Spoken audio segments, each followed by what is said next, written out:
सभी देखने वालों को नमस्ते, जय माता दी। आप सभी को विजया एकादशी की बहुत बहुत शुभकामनाएं। बहुत ही महानता है विजय एकादशी की। नाम में ही विजय है, यानी कि सफलता दिलवाने वाली होती है ये एकादशी। यदि विजया एकादशी के दिन नियमों के साथ भगवान विष्णु की पूजा की जाए या नियमों के साथ उपवास लिया जाए तो पापों का नाश भी होता है, अत्यंत पुण्य भी हमें मिलता है। तो आज की वीडियो में जानने वाले हैं कि उपवास लिया है तो क्या खाएं क्या ना खाएं। भगवान विष्णु की पूजा विधि भी बताऊंगी, क्या भोग लगाना शुभ है क्या निषेध है ये भी बताऊंगी। साथ ही यदि उपवास भी ना ले सके तो भी कुछ ऐसे नियम बताने वाली हूँ। यदि आपने उन नियमों का पालन किया तो आपके लिए भी ये दिन बहुत ही शुभता लेके आएगा। तो आइए चलते हैं सब कुछ जानने। तो आपने एकादशी के दिन सुबह जल्दी उठना है। गंगा स्नान का इसमें बहुत महत्व है। तो आप नहाने के पानी में हल्का सा गंगा जल डाल के नहा ले तो उसे भी गंगा स्नान ही माना जाता है। उसके बाद विधान आता है भगवान विष्णु साथ में माँ लक्ष्मी की पूजा का। साथ ही साथ विधान आता है तुलसी माता की पूजा का भी। तो इन दोनों की पूजा इस दिन की जाती है। अब भोग क्या लगाए ताकि ये दिन बहुत खास हो जाए। तो भोग में सबसे पहला नाम आता है तुलसी के पत्ते का। बहुत शुभ माना गया है। केले का फल चढ़ा दे वो अत्यंत शुभ है। पान का पत्ता बहुत शुभ कहा गया है।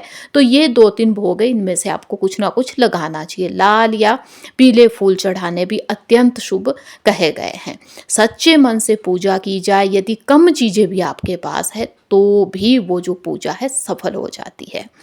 अब आता है विधान संकल्प का। यदि हम किसी भी उपवास में संकल्प लेते हैं ना तो वो जो उपवास है वो बहुत ज़्यादा शुभ माना जाता है।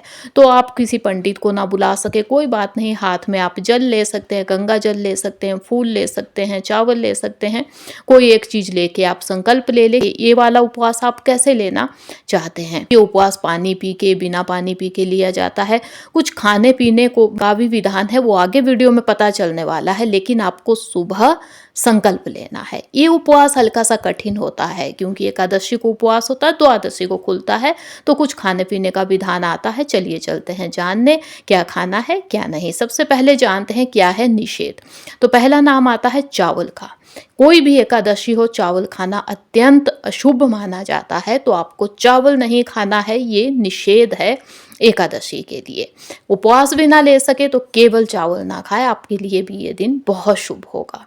उसके बाद आता है नाम तामसिक भोजन का। तामसिक भोजन जिसमें नॉनवेज आता है, अंडा आता है, साथ ही साथ नाम आता है लहसुन प्याज का भी। लहसुन प्याज तामसिक भोजन में आता है तो इसे आप कतई ना ले इस उपवास में। उसके साथ ही जो हम पैकेट बंद चीज़ें खाते हैं उनमें भी लहसुन प्याज हो सकता है, तो आपको वो चीज़ें भी नहीं लेनी है। बैंगन खाना भी अशुभ माना गया है। तो बैंगन आप गलती से भी इस उपवास में ना खाएं। ये भी बता दूं कि बैंगन जो है एक सफ़ेद बैंगन भी आता है, जैसा आप वीडियो में देख सकते हो। ये भी निषेध है, इसे भी नहीं खाना है। सेम फली आती है जो, इसे खाना भी अशुभ माना गया है एकादशी के दिनों में। तो आपको इससे खाने से भी बचना है इस दिन। यदि दालों में मैं कहूँ तो जो मलका की दाल होती है, पीली दाल, जैसा वीडियो में देख सकते हैं, इसे खाना भी बहुत ही अशुभ माना जाता है एकादशी को। इसके बाद नाम आता है गोभी का। दो तीन किस्म की गोभी होती है तो इसे खाना भी सही नहीं माना जाता है। साथ ही पालक या बथुआ का जो साग होता है उसे भी शुभ नहीं मानते हैं एकादशी के दिन खाने के लिए। इसके साथ साथ खास चीज़ है पान का पत्ता, साथ में तुलसी का जो पत्ता होता है। एकादशी के दिन इन दोनों को खाने से भी बचना चाहिए क्योंकि इनका लगता है भोग, ये पूजनीय है, इसलिए इन्हें नहीं खाना चाहिए एकादशी के दिन। यहाँ तक कि शलगम हो गया, शलगम को खाना भी सही नहीं माना गया है। टमाटर का भी नाम आता है, इसके लिए वैसे कुछ लोग खाते हैं कुछ नहीं, लेकिन जो खटास वाली चीज़ें उपवास में नहीं खाते हैं उनके लिए टमाटर भी अशुभ माना गया, वो इसे नहीं खा सकते हैं। कुछ लोग तो समा के चावल, जो उपवास के चावल होते हैं ना, उसे भी एकादशी के दिन नहीं खाते हैं क्योंकि चावल खाना निषेध है ना, तो इसे भी नहीं खाते हैं। तो आप अपनी फैमिली के हिसाब से देख सकते हैं, यदि आप लोग खाते हैं तो उपवास में ले सकते हैं, लेकिन बहुत से लोग इसे नहीं खाते हैं, तो आप अपना देख लीजिएगा। उसके बाद जो नशीली वस्तुएं आती है उन्हें खाना तो बहुत ही अशुभ माना गया है। तो आपको उपवास लिया है या नहीं लिया है, आपको जो चीज़ें मैंने बताई ये आप ना खाइएगा एकादशी के दिन। देखिएगा आपके लिए भी ये दिन बहुत ज़्यादा शुभ होने वाला है। जितना फलदायी उपवास लेने वालों के लिए होगा उतना आपके लिए भी होगा। जो भी खाना खाएं वो खुद बना के आप खाएं। ये ध्यान दें कि यहाँ वहाँ जाके खाना नहीं खाना है, उसमें अशुद्धियाँ हो सकती है, मिलावट किसी चीज़ की हो सकती है। इसके साथ ही एक खास नियम है विजय एकादशी का कि आपको किसी से मांग के कुछ नहीं खाना है। कभी होता है ना, कोई चीज़ खत्म हो जाती है, हम अड़ोसी पड़ोसियों से मांग लेते हैं, बेशक हम उन्हें बाद में वापस भी दे देते हैं, लेकिन इस दिन मांग के नहीं खाना है। कुछ खास चीज़ें हैं जो आपको इस दिन ध्यान देनी चाहिए, जैसे बाल कटवाना या नाखून काटना। इन दो चीज़ों से भी हमें एकादशी के दिन बचना चाहिए, इसे भी सही नहीं माना गया है। आइए अब चलते हैं ये जानने कि एकादशी के दिन हमें खाना क्या है शुभ चीज़ें।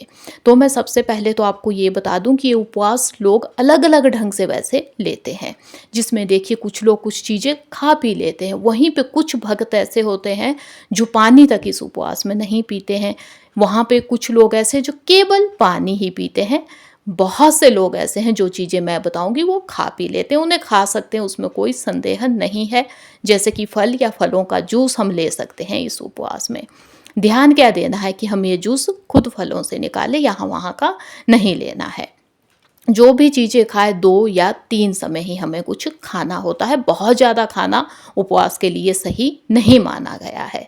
उसके साथ ही आप चाय कॉफ़ी देखिए ले सकते हैं। आलू आप खा सकते हैं, आलू से अनेकों चीज़ें बना के खाई जा सकती है। तो आप यदि चाहे तो आप आलू से चिप्स भी बना सकते हैं। जी हाँ, यदि खुद आप बनाते हैं, शुद्ध देसी घी में तलते हैं, तो चिप्स भी खाए जा सकते हैं। बस यहाँ वहाँ पैकेट बंद आपको जो है चीज़ें नहीं खानी है, उनमें मिलावट जो है वो हो सकती है। जो अरबी या कुछ आलू होता है उसका भी उपवास में यूज़ होता है, तो इसे भी आप बेझिझक खा सकते हैं। ये चीज़ भी शुद्ध मानी गई है उपवास में खाने के लिए। यहाँ तक कि उपवास अगले दिन खुलता है तो शाम को भी ये चीज़ें बना के खा सकते हैं आप। साबूदाना या साबूदाने से अनेकों चीज़ें बना के लोग इस उपवास में खाते हैं। यदि आपको वीकनेस आती है, उपवास लेना मुश्किल है, तो ये हल्की फुल्की चीज़ें बना के आप खा सकते हैं। इसमें कोई दोष नहीं लगता है, इसे शुभ माना गया है। इसके साथ ही जो उपवास का आटा आता है, कुट्टू का आटा है, सिंघाड़े का आटा है, कई चीज़ों के आटे आते हैं, तो उनका यूज़ भी किया जा सकता है। ये चीज़ें आप शाम को खा सकते हैं, एकादशी की शाम को, क्योंकि उपवास तो अगले दिन खुलता है ना, तो शाम को हल्का फुल्का लिया जा सकता है। ज़्यादा हैवी चीज़ें ना ले, उससे बचे। घिया से भी आप कुछ ना कुछ बना के खा सकते हैं। अब चलते हैं ये जानने कि द्वादशी को उपवास कैसे खोलें। तो सुबह जल्दी उठना है, स्नान कीजिए, भगवान विष्णु की पूजा की जाएगी। इस दिन भी माँ तुलसी की पूजा की जाएगी। उसके बाद ही आपको उपवास खोलना चाहिए। उपवास खोलते समय सबसे पहले तुलसी का पत्ता यदि आप खाते हैं अत्यंत शुभ माना जाता है। सात्विक भोजन खाना है आपको आज भी। सात्विक भोजन यदि आप नहीं जानते हैं तो मैं बता दूं, जो सिंपल सादा भोजन हो, जिसमें लहसुन प्याज भी ना हो, कोई नॉनवेज तो आपके यहाँ बनना भी नहीं चाहिए इन शुभ दिनों में। अब द्वादशी के दिन ही एक खास विधान आता है, वो है दान का विधान। दान इस दिन बहुत ही शुभ कहा गया है। आप किसी भी चीज़ का दान दे सकते हैं, चावल का या तिल का या किसी भी अनाज का। जिस लायक भगवान ने बनाया है उतना दान हमें देना ही चाहिए। पैसे भी दिए जा सकते हैं, खाना बना के भी दे सकते हैं, कपड़े भी दे सकते हैं। तो जितना हो सके दान कीजिए दीनहीन को। तो ये थी आज की खास वीडियो। कुछ नियम मैंने बताया, इनका पालन कीजिएगा इस एकादशी। देखिएगा आपके लिए कितना शुभता लेके आता है ये दिन। वीडियो को लाइक कीजिए, चैनल पे नए हैं सब्सक्राइब कीजिएगा। अब मिलेंगे ऐसी ही किसी नई वीडियो के साथ, तब तक के लिए धन्यवाद। जय माता दी।